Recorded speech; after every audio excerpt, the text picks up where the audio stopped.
কেন আমি দেব? কেন বোন একা পাবে? আমরা তিনজনেই ভাগ পাবো।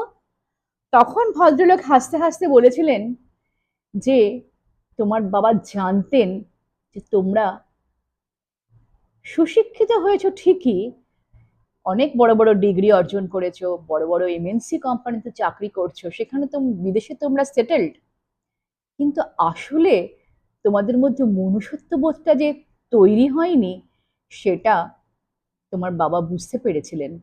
সেই কারণে তিনি আমাকে বলে গিয়েছিলেন যে এই টাকা যদি আমার মৃত্যুর পর আপনি রিটার্ন করেন, তাহলে একটা পরীক্ষা নিয়েই করবেন।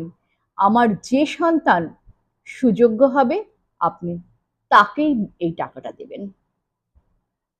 আর তোমার বাবার কথা মতো আমি তোমার বোনকেই এই টাকাটা দেব।